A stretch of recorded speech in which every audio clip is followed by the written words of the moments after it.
जय हिंद दोस्तों। एक बार फिर से स्वागत है। जय हिंद दोस्तों, एक बार फिर से स्वागत है आप लोगों का हमारे YouTube channel Hindustan technical research centre में। आज मैं आप लोगों से बात करूंगा एक्सट्रूजन प्रोसेस के मोनोलेयर फिल्म की मैन्युफैक्चरिंग के बारे में कि मोनोलेयर फिल्म की मैन्युफैक्चरिंग कैसे की जाती है। ये वीडियो हमारा 3-4 पार्ट्स में आएगा, तो ये आज का पहला पार्ट होगा जिसमें मैं आप लोगों को जनरल इंट्रोडक्शन के बारे में आप लोगों से मैं चर्चा करूँगा।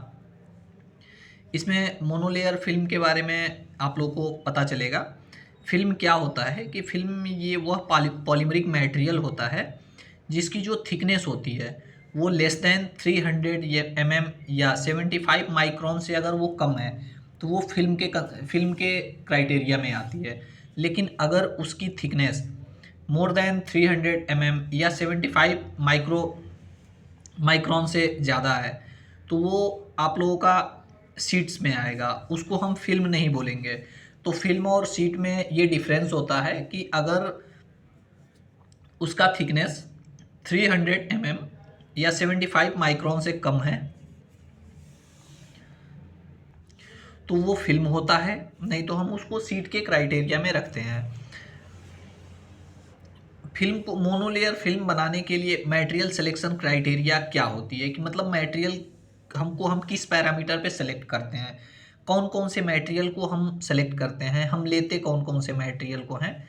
इसमें मटेरियल सिलेक्शन क्राइटेरिया में आप लोग देखेंगे कि जिसमें हम पॉलीएथिलीन होता है जो इसके क्राइटेरिया में आता है, पॉलीएथिलीन आता है, पॉलीप्रोपेलीन आता है और पॉलीविनाइल क्लोराइड आता है।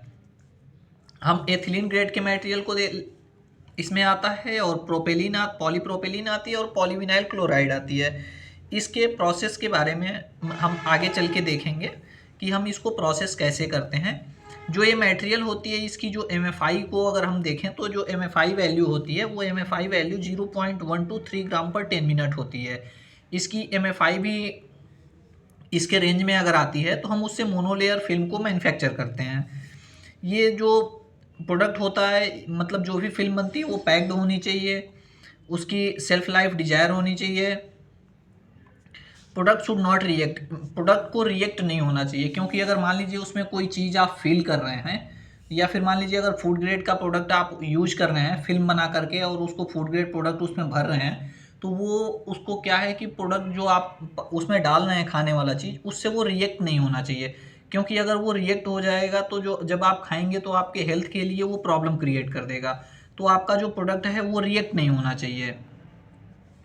उसके बाद उसमें ईज़िली आपका अवेलेबल हो और उस पर प्रिंटेबल हो, उस पर ईज़िली आप उसको प्रिंट कर सकें, यानी कि प्रिंटिंग उस पर आराम से हो सके। प्रिंटिंग करने में कोई दिक्कत नहीं होनी चाहिए, क्योंकि जब आप प्रिंट करेंगे तो उसके प्रिंटिंग से आप लोगों को जब प्रिंटिंग करेंगे उस पर तो आप लोग देखेंगे कि उस पर बारकोड होता है, बारकोड वगैरह लगाएंगे, प्राइस टैग लगाएंगे या फिर उसके जो भी इंग्रेडिएंट्स हैं उनकी जो न्यूट्रिशंस वगैरह पाए जाते हैं सारी चीज़ें डिस्क्रिप्शन में दिया होता है। तो ये सारे डिस्क्रिप्शन आपको उस पर देना पड़ता है। ये FSSAI का गाइडलाइन है तो उसमें आप लोगों को सारी चीज़ें लिखनी पड़ती है। आपको FSSAI का लाइसेंस नंबर भी लिखना पड़ता है, हर चीज़ उस पर आपको जानकारी देनी पड़ती है। तो आपका जो फिल्म होना चाहिए वो फिल्म आपकी प्रिंटेबल होनी चाहिए कि हम उस पर ईजिली प्रिंटिंग कर सकें। अभी हम लोग देखेंगे कि ब्लो फिल्म एक्सट्रूजन या extrusion blow film. Extrusion blow film में क्या होता है, in blow film extrusion a tube of plastic material is extruded out of the die while hot it is blow into bubble and then cold।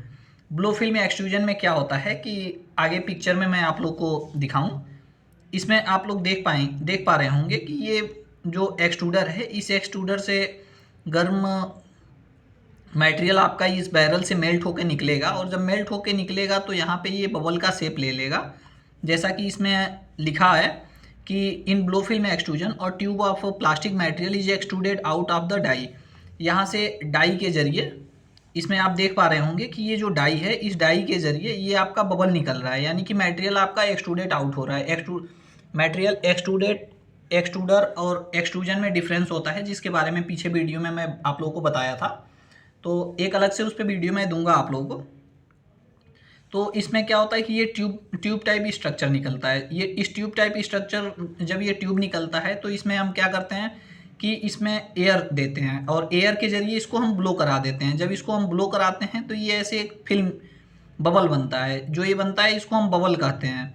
उसके बाद इसमें हवा दे करके इसको ठंडा करते हैं। यहाँ पे कूलिंग रिंग होती है और कूलिंग रिंग के ज़रिए हम इसे ठंडा करते हैं। वही चीज़ यहाँ बोल रहा है कि while hot it blow into the bubble and then cold. जब बबल में कन्वर्ट हो जाता है तो फिर इसको ठंडा कर देते हैं। The pressure bubble inflated by air pressure content in between the die and seating provided by the nip rollers. इसको जब ये बबल आगे फॉरवर्ड होता है और आगे फॉरवर्ड होकर के ये निप रोलर में, यहाँ पे आप लोग देख पा रहे होंगे कि यहाँ पे निप रोलर होता है और इस निप रोलर से होकर के आपका जो फिल्म होता है ये फिल्म कोलेप्स हो जाता है, क्योंकि यहाँ पे कोलेप्सिबल बोर्ड होता है और यहाँ पे कोलेप्स होने के बाद ये फिल्म आगे चला जाता है। वही चीज़ें यहाँ पे बताई जा रही है कि the bubble inflated by the air pressure containing in between the die and the seating provided by the nip rollers. जब इसमें हम एयर प्रेशर देते हैं इस ट्यूब को बबल के फॉर्म में कन्वर्ट करने के लिए, तो इस एयर प्रेशर में क्या होता है कि ये एयर प्रेशर इस बबल में बने रहते हैं, क्योंकि इस निप रोलर के बीच में जो गैप होती है, इस निप रोलर के बीच की जो गैप होती है ये गैप बनती नहीं है, इसमें से सिर्फ हम फिल्म पास कराते हैं। तो वो यहाँ पे इस एयर का लॉस नहीं होने देती है, एयर को आगे फॉरवर्ड नहीं होने देती है निप रोलर। ये जो निप रोलर होता है ये एक मेटल होता है और एक रबर होता है। इसके पीछे क्या रीज़न है आगे मैं बताऊँगा आप लोगों को, जब इनके पार्ट्स डिटेल और फंक्शन के बारे में एक्सप्लेन करूँगा तो वहाँ पे इस चीज़ को मैं आप लोगों को बताऊँगा। The bubble is flattened by the pair of collapsible frame before its passage through the nip rollers. अभी जब यहाँ पे आप देख पा रहे होंगे कि निप रोलर्स से जब बबल जा रहा है तो उससे पहले क्या हो रहा है, कोलेप्सिबल बोर्ड ये लगा है। तो इस कोलेप्सिबल बोर्ड से क्या हो रही है, बबल फिल्म जो आपकी है ये बबल फिल्म आपकी कोलेप्स हो जा रही है और कोलेप्स होने के बाद ये निप रोलर से होकर के आगे को चली जा रही है। जब ये आगे को जाती है तो यहाँ पे स्टैटिक चार्ज एलिमिनेटर लगे होते हैं, कोरोना ट्रीटर लगे होते हैं। कोरोना ट्रीटर्स के बारे में, स्टैटिक चार्ज एलिमिनेटर के बारे में मैं आप लोगों से डिस्कस करूँगा। अभी मैं इसी वीडियो में आगे आप लोगों को बताऊँगा। अभी इसमें जो हम ब्लोन फिल्म यूज करते हैं तो ब्लोन फिल्म में कितने तरह की डाइयाँ यूज की जाती हैं, मैं टाइप्स ऑफ डाई के बारे में अलग से एक वीडियो लेके आऊँगा। उस वीडियो के सीरीज में मैं बताऊँगा कितने टाइप्स की डाई होती है, किसके लिए कौन सी डाई यूज की जाती है। लेकिन इसमें मैं आप लोगों को जनरली आप लोगों को इंट्रोडक्शन दे दूँ, आप लोगों को बता दूँ कि कितने तरह की डाई ब्लोन फिल्म में यूज की जाती है। तो ब्लोन फिल्म में हम बेसिकली 3 तरह की डाई यूज करते हैं, जो side feed die, spider type die और स्पाइरल मैंडल टाइप डाई। ये 3 तरह की डाई यूज की जाती है। ये जनरली इंटरव्यू वगैरह में पूछ दिया जाता है कि ब्लोन फिल्म में हम कौन कौन सी डाई यूज करते हैं। तो ब्लोन फिल्म में हम 3 तरह की डाई यूज करते हैं, side feed die, spider type die और स्पाइरल मैंडल डाई। ये 3 तरह की डाइयाँ हमें ब्लोन फिल्म में यूज की जाती हैं। तो ये आप लोगों को कहीं भी इंटरव्यू वगैरह में कोई भी पूछेगा तो ये चीज़ याद रखना है और नोट डाउन करके रखना है कि 3 तरह की डाइयाँ ब्लोन फिल्म में यूज की जाती हैं। अभी हम लोग देखेंगे कि ब्लोन फिल्म में जो इक्विपमेंट यूज होते हैं वो कौन कौन से इक्विपमेंट हमें फिल्म बनाने के लिए यूज होते हैं। ब्लोन फिल्म के मैन्युफैक्चरिंग में जो हम प्रोसेस यूज करते हैं तो उस प्रोसेस में जो पार्ट्स यूज होते हैं उस पार्ट्स के क्या नाम हैं और उस पार्ट्स के फंक्शन क्या हैं। तो पहला जो ये पार्ट्स है इसे हम गसेटी ब्लॉक बोलते हैं। गसेटी ब्लॉक क्या होती है, यहाँ पे आप लोग देख पा रहे होंगे कि यहाँ पे ये गसेटी ब्लॉक होता है। ये गसेटी ब्लॉक का बेसिकली काम क्या होता है कि ये जो फिल्म होती है ये त्रिभुज के आकार में होता है। ऐसे ये गसेटी ब्लॉक त्रिभुज के आकार में होता है तो ये फिल्म को क्या है, शेप प्रोवाइड करती है। यानी कि जो फिल्म होती है कोलेप्सिबल बोर्ड में जाने से पहले ये फिल्म को ऐसे शेप देती है कि आपकी फिल्म ऊपर नीचे या फिर, क्योंकि ये जब लेयर चिपकती है तो आपस में इसमें कोई दिक्कत ना है, लेयर आपस में चिपके ना, उसके लिए हम गसेटी ब्लॉक यूज करते हैं। तो गसेटी ब्लॉक क्या होता है, folding effect done by gusseting block, it is made by wooden. ये लकड़ी का बना होता है और जैसा कि मैं आप लोगों को बताया कि जो फोल्डिंग होती है, जो बबल यहाँ पे जब बबल आपका फोल्ड हो रहा है, ये जो बबल आपका फोल्ड हो रहा है तो ये जो फोल्डिंग इफेक्ट होती है, ये जो फोल्डिंग गसेटिंग ब्लॉक के ही थ्रू होती है। वही लिख रहा है कि folding effect done by gusseting block. Collapsible board क्या होता है, कोलेप्सिबल बोर्ड आप लोग यहाँ देख पा रहे होंगे कि इसको हम लोग कोलेप्सिबल बोर्ड बोलते हैं। ये कोलेप्सिबल बोर्ड क्या होता है, collapsible board use for collapse the film, it is made by wooden. Again ये भी लकड़ी का ही बना होता है ये कोलेप्सिबल बोर्ड। और ये जब हम फिल्म को कोलेप्स करते हैं तो कोलेप्स करने के लिए जो प्रोसेस हमें जैसे कोलेप्स करते हैं तो वो कोलेप्सिबल बोर्ड के ही थ्रू कोलेप्स होता है फिल्म। उसके बाद जो इसमें नेक्स्ट पार्ट आता है वो होता है, इसको हम LFW भी बोलते हैं या लो फ्लैट विड्थ बोलते हैं। जब हमारी फिल्म को हम फिल्म बना लेते हैं, तो जब हम इसको फोल्ड करते हैं, यानी कि जब हम रोलर्स के फॉर्म में कन्वर्ट करते हैं, कोलैप्स करते हैं, तो इसकी जो साइज होती है, यानी कि अगर मान लीजिए ये आपका बबल है, ये आपका बबल बना है, तो इसको हम मेजर कैसे करेंगे कि हमारा बबल कितने, मतलब हमारी जो फिल्म है वो कैसे, हम अगर हमें ख़रीदना होगा तो फिल्म हम कैसे खरीदेंगे, तो ये हमें LFW मेजर करते हैं, यानी कि लो फ्लैट विड्थ मेजर करते हैं कि इसकी यहाँ से यहाँ तक की डायमीटर कितनी है, यानी कि जब यहाँ पे ये कोलैप्स होगा तो यहाँ पे इसकी विड्थ कितनी है, तो उसके ज़रिए हम मार्केट में इसको परचेज करते हैं, तो हम इसे लो फ्लैट विड्थ बोलते हैं, LFW। When film collapse toward the width is called low flat width, इसको हम LFW भी बोलते हैं। कई बार आप लोगों से इंटरव्यू वगैरह में पूछ दिया जाता है कि LFW क्या होता है, यानी कि लो फ्लैट विड्थ क्या होती है, तो आप लोगों को वहाँ से बताना होता है कि जब हम फिल्म को परचेज करते हैं तो हम LFW के ही थ्रू उसको हम मेजर करते हैं। अभी देखेंगे निप रोलर। निप रोलर क्या होता है, जैसा कि मैं आप लोगों को दिखाया था, इस पिक्चर में आप लोग देख सकते हैं कि यहाँ पे जब कोलेप्सिबल बोर्ड के बाद यहाँ पे निप रोलर लगे होते हैं। ये निप रोलर क्या करते हैं, फिल्म को आगे फॉरवर्ड करते हैं। यहाँ पे ये जो दो निप रोलर लगे हैं, ये दो निप रोलर, यहाँ पे ये जो एक निप रोलर में मोटर लगा होता है, और ये निप रोलर जो है, इस निप रोलर में एक रबर का होता है और एक मेटल का होता है। It is used for pulling the film which is made by stainless steel and rubber. ये जो निप रोलर होते हैं, ये एक स्टेनलेस स्टील और एक रबर का होता है। इफ़ अगर मान लीजिए आपके दिमाग में ये चीज़ आ रही होगी कि यहाँ पे जो दो निप रोलर लगे होते हैं, जिसमें एक रबर का है और एक मेटल का है, स्टेनलेस स्टील का है, अगर इसमें हम ऐसा क्यों नहीं कर लेते हैं कि दोनों स्टेनलेस स्टील का यूज कर लें या फिर दोनों हम रबर का यूज कर लें, तो इसके भी पीछे एक साइंटिफिक रीज़न होता है क्यों हम दोनों एक सेम मटेरियल का नहीं यूज करते हैं।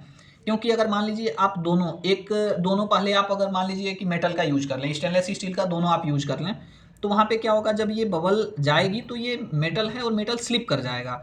जब स्लिप कर जाएगी तो यहाँ पे बबल आपका फट जाएगा, फटने का चांसेस बनेगा, क्रश हो जाएगा वहाँ पे, यानी कि स्लीपेज बहुत ज़्यादा मिलेगी आपको। और अगर आप दोनों रबर का कर देते हैं तो इनके बीच में फ्रिक्शन बहुत ज़्यादा बढ़ जाएगी। उसके कारण भी क्या होगा, बबल आपकी जब बबल जाएगी तो आपकी पॉलीथीन जो है, ये जो बबल आपका क्या होगा, बबल जब आगे जाएगी तो बबल आपका फट जाएगा। तो इसके लिए क्या करते हैं, हम एक मेटल और एक रबर यूज करते हैं, जिससे क्या है कि हमारी जो आगे में बबल को फॉरवर्ड करना है ये बना रहे हैं। आप लोग देख पा रहे होंगे, if both rubber then slipping in film. जैसा कि मैं आप लोगों को बताया, अगर दोनों रबर हो तो फिल्म स्लिप कर जाएगी, और अगर दोनों स्टेनलेस स्टील हो तो क्या होगा, फिल्म क्रश हो जाएगा, यानी फिल्म फट जाएगा। Drive system given in only one roller. जो ड्राइव सिस्टम दिया जाता है वो सिर्फ एक ही रोलर में दिया जाता है, जैसा कि मैं आप लोगों को बताया था। Static charge eliminator. यहाँ पे आप लोग देख पा रहे हैं कि जब आपका बबल बन के आगे आया तो यहाँ पे क्या है कि बबल, क्योंकि कंटिन्यू एक्सट्रूजन कंटिन्यू प्रोसेस है, तो जब कंटिन्यू प्रोसेस में बबल बन के आगे आया है तो इसमें स्टैटिक चार्ज जनरेट होते हैं। अब जब स्टैटिक चार्ज आपके जनरेट हो गए हैं तो हमें स्टैटिक चार्ज को एलिमिनेट करना होता है, यानी कि हटाना होता है। अगर हम स्टैटिक चार्ज को ना हटाएं तो क्या होगा कि वो स्टैटिक चार्ज शॉक लगेगा। कई बार ऐसा होता है कि इतना ज़्यादा स्टैटिक चार्ज जनरेट हो जाता है कि जो वहाँ पे ऑपरेटर होते हैं, ऑपरेटरों की डेथ हो जाती है। इसके लिए हमें स्टैटिक चार्ज को एलिमिनेट करना बहुत ही ज़्यादा ज़रूरी होता है। तो हमें स्टैटिक चार्ज एलिमिनेटर लगाते हैं यहाँ पे। जब फिल्म आपका आगे आया है तो इस फिल्म को पे हम फिर स्टैटिक चार्ज एलिमिनेटर लगाते हैं, और स्टैटिक चार्ज एलिमिनेटर के जरिए जो स्टैटिक चार्ज होता है उसे हम यहाँ से स्टैटिक चार्ज को एलिमिनेट करते हैं।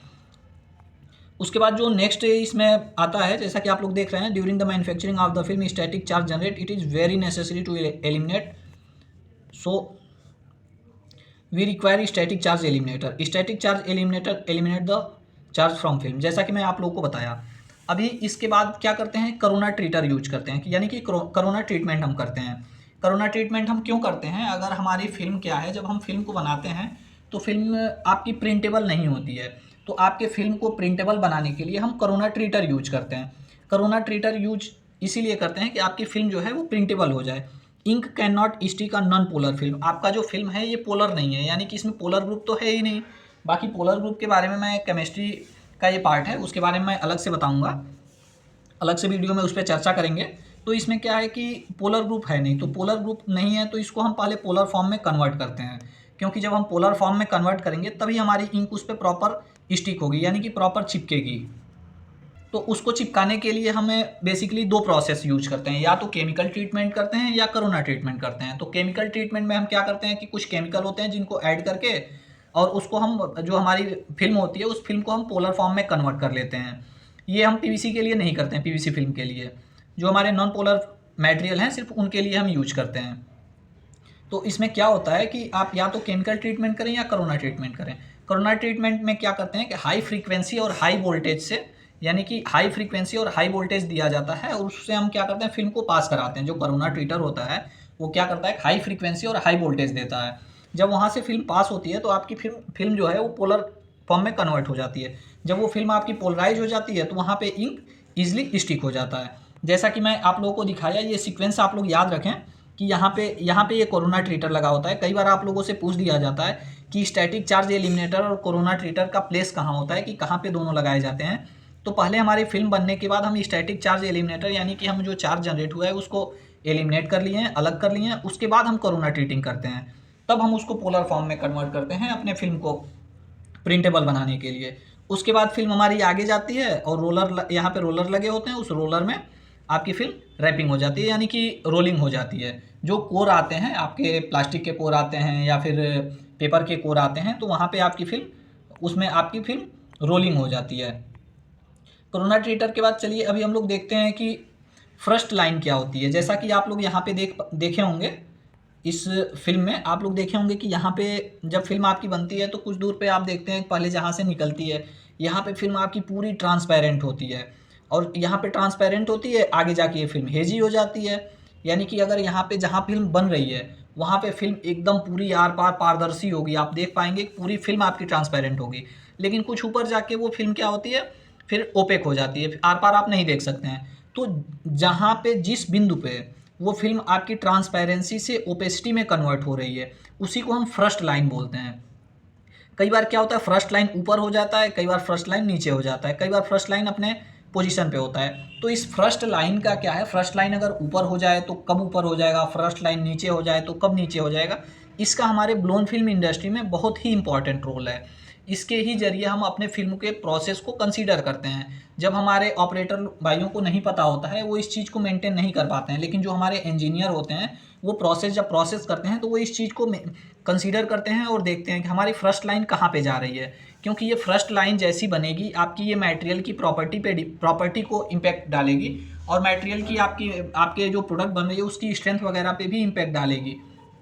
सारी प्रॉपर्टियाँ फर्स्ट लाइन पे भी डिसाइड कर, मैक्सिमम प्रॉपर्टी फर्स्ट लाइन से आपकी चेंज हो जाएगी। वहाँ पे डिसाइड करने के बाद आप देखेंगे कि दोनों टाइम अगर आप देखें तो दोनों टाइम फर्स्ट लाइन अगर अलग अलग लें तो आपकी प्रॉपर्टी चेंज हो जाएगी। तो इसके लिए हमें फर्स्ट लाइन को मेंटेन करना बहुत ही ज़्यादा ज़रूरी होता है। तो ये फर्स्ट लाइन क्या होती है, the point where transparency is convert into opacity is called first line. ये फर्स्ट लाइन जो होती है, फर्स्ट लाइन जो जहाँ पे जिस बिंदु पे हमारी, ये मिस्टेक हो गया है, यहाँ पे फर्स्ट होना चाहिए, जिस बिंदु पे हमारी फिल्म ट्रांसपेरेंट से ओपेक हो रही है उसी बिंदु को हम फर्स्ट लाइन बोलते हैं।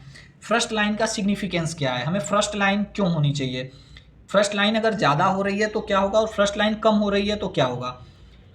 If raising the first line meaning slow cooling, यानी कि अगर मतलब क्या है कि फर्स्ट लाइन अगर आपकी बड़ी हो रही है, यानी कि यहाँ से जब आपकी देखेंगे कि यहाँ से जब आपकी फिल्म बन रही है यानी कि फर्स्ट लाइन यहाँ ना होकर के यहाँ हो रही है, यानी कि इसका मतलब क्या है कि आपकी जो फिल्म है ये फिल्म की कूलिंग कम हो रही है। अगर फिल्म की कूलिंग प्रॉपर होती तो ये फर्स्ट लाइन ऊपर ना जाके नीचे हो जाती। तो इसका मतलब क्या है कि अगर आपका फर्स्ट लाइन बड़ा हो रहा है तो आपके जो बबल है उस बबल की कूलिंग स्लो है, देन क्रिस्टलिटी विल इंक्रीज। अगर आपके प्रीफॉर्म की जो कूलिंग है वो स्लो हो रही है तो आपके मटेरियल की जो है, आपके फिल्म की क्रिस्टलिटी बढ़ जाएगी। क्योंकि क्या होता है, क्रिस्टलिटी कैसे बढ़ जाएगी, जब आपकी क्रिस्टलिटी बढ़ेगी तो यानी कि फिल्म आपका ओपेक हो जाएगा। इसमें क्या होगा कि जब आपकी फिल्म बन रही है तो आपकी फर्स्ट लाइन लंबी हो गई है, यानी कि जब फर्स्ट लाइन लंबी हो गई है तो आपका मटेरियल कूलिंग कम हुआ है। जब मटेरियल कम कूलिंग हुआ है तो आपकी फिल्म ज़्यादा ओपेक हो जाएगी, या जब वो ऊपर गई है, ऊपर जाके ठंडा हुआ है तो उसको पूरा ठंडा होने का चांस मिल गया है। कभी कभी आप लोग के माइंड में ये चीज़ आती होगी कि जब आप लोग बॉटल वगैरह बनाते हैं तो आप लोग सोचते होंगे कि हम प्रीफॉर्म या बॉटल बनाते हैं तो वो प्रीफॉर्म या बॉटल प्रीफॉर्म हमारा सफ़ेद होता है, एकदम पूरा ट्रांसपेरेंट होता है। लेकिन क्या होता है, जब हम उसी मटेरियल को पर्जिंग करते हैं तो वो क्या है, सफ़ेद होता है एकदम। तो ऐसा क्यों होता है, क्योंकि जब आप उसको इन्वायरमेंट में कूल करते हैं तो स्लो कूलिंग होती है। इसके लिए उसकी क्या है, ओपेसिटी बढ़ गई है, ट्रांसपेरेंसी कम हो गई है। इसके लिए हमें क्या करते हैं कि हमें उस फर्स्ट लाइन को मेंटेन करना होता है, क्योंकि हमारी ओपेसिटी बढ़ जाती है, हमारी ट्रांसपेरेंसी कम हो जाती है। तो उस ट्रांसपेरेंसी को मेंटेन करने के लिए हमें देखना होता है कि हमारी फर्स्ट लाइन कैसे मेंटेन करते हैं। Purpose of internal cooling to decrease first line, हमें बबल के इंटरनल कूलिंग दी जाती है। इंटरनल, जैसा कि मैं आप लोगों को बताया कि वैक्यूम उसके साथ इंटरनल कूलिंग दी जाती है। इंटरनल कूलिंग एयर के जरिए इंटरनल कूलिंग दी जाती है फिल्म को। तो फिल्म की जब हम इंटरनल कूलिंग, मान लीजिए अगर ये आपकी फिल्म है तो फिल्म में कूलिंग रिंग तो यहाँ पे लगा है, ये तो आउटर कूलिंग कर रहा है। लेकिन इसको जब हम इनर से भी कूल करेंगे, जब हम अचानक ठंडा करेंगे, इसको ज़्यादा ठंडा करेंगे तो फर्स्ट लाइन ऊपर ना जा करके और नीचे आ जाएगी। जब ये फर्स्ट लाइन नीचे आ जाएगी तो आपका जो मॉलिक्यूल है, मॉलिक्यूल यहीं पे अरेंज हो गए। जब वो मॉलिक्यूल यहीं पे अरेंज हो गए तो वो बॉन्डिंग बना नहीं पाए। जब बॉन्डिंग बनाए नहीं तो फिल्म आपकी ट्रांसपेरेंट हो गया, यानी कि ओपेसिटी आपकी कम हो गई। इसके लिए हम क्या करते हैं, इसको हम यहीं पे कूलिंग प्रोवाइड कर देते हैं। इंटरनल कूलिंग और आउटर कूलिंग दोनों देते हैं। तो आपके फिल्म की क्या है, फिल्म की आपकी ओपेसिटी, ट्रांसपेरेंसी बनी रहती है। उसके बाद आप लोग देखेंगे कि कूलिंग रिंग क्या होता है। Cooling ring is used for cooling the film from outside, जैसा कि मैं आप लोगों को दिखाया। Air from the blower produce inside the film from cooling ring for inside cooling of the bubble. जैसा कि मैं आप लोगों को बताया, ये कूलिंग रिंग के जरिए हम बबल को आउटर साइड कूलिंग करते हैं और एयर से हम बबल के अंदर एयर देते हैं। उस एयर से हम बबल को अंदर से ठंडा करते हैं। तो दो साइड से हम बबल को कूल किए हैं, यानी आउटर से भी कूल किए हैं और इनर से भी कूल किए हैं। जब इनर और आउटर दोनों से कूल किए हैं तो जो हमारा फर्स्ट लाइन है, ये फर्स्ट लाइन डिक्रीज हो गया और हमारे फिल्म की ट्रांसपेरेंसी इंक्रीज हो गई। तो इन सब हमारी जब फिल्म की ट्रांसपेरेंसी इंक्रीज हो गई, अब हमारा फिल्म ज़्यादा ट्रांसपेरेंट हो गया। फिर उसके बाद आगे जा करके ये प्रोसेस निप रोलर से होकर के, फिर static charge eliminator, corona treat her से होकर के इसको हम फिर आगे जा करके स्टैटिक चार्ज एलिमिनेटर और कोरोना ट्रीटर से होकर के इसको हम रोलर में रोल कर देते हैं। तो आई होप कि ये चीज़ आप लोगों को समझ में आई होगी। ये जो हम मोनोलेयर फिल्म के बारे में डिस्कस कर रहे हैं, ये प्रोसेस आप लोगों को समझ में आया होगा। फिर मिलेंगे हम लोग नेक्स्ट वीडियो में। नेक्स्ट इसी टॉपिक को हम कंटिन्यू करेंगे। जो अलग अलग इसमें मटेरियल के जो फिल्म आते हैं उनके बारे में हम डिस्कस करेंगे। ये वीडियो 3-4 पार्ट में आएगा मेरा, क्योंकि ये वीडियो बहुत ज़्यादा अभी लंबा हो गया है। तो हम नहीं चाहते हैं कि आप लोग देखते टाइम बोर हों और आप लोगों को बोरिंग फील हो। तो चलिए फिर मिलते हैं नेक्स्ट वीडियो में, तब तक के लिए जय हिंद।